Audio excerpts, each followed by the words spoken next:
Dad was living at home on his own. He was managing quite well with some assistance in the home, but it was clear that his health was deteriorating. Mentally he was still very alert, but physically he was finding it very hard, managing around the home by himself. So it became apparent that we need to look for him for some placement in some sort of residential care.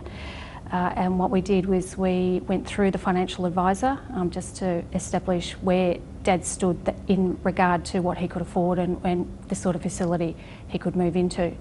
The financial advisor was able to give us some assistance with a placement service as well, and they were excellent. They were actually able to come into the home, talk to Dad and give him lots of information about the sorts of facilities that were available to him.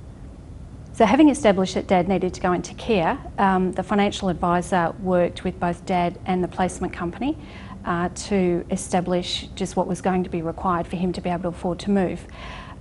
The placement company negotiate with the facility owners as to what sort of options might be available, and together with the financial advisor they were able to present Dad a package of options for him to choose from.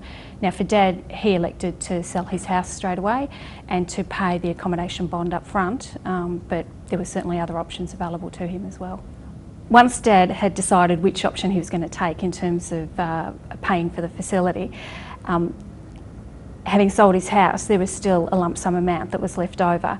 So the financial advisor worked with Dad to establish the best way to invest that money so that he still maximised his income. The process of moving into aged care is quite a stressful process for Dad. It was very difficult, and for us as a family, it's a really hard decision to make, but starting with getting the financial advice and understanding exactly what you have available to you, and that support all the way through that process until he moved in and everything was resolved, was fantastic for us. There were 3 distinct times in Mum and Dad's life when they needed financial advice. The first was when they retired. The second was when Mum passed away, and obviously Dad's circumstances changed at that point in time.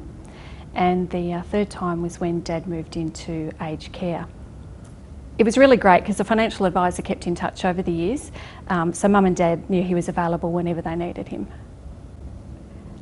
Life, it happens.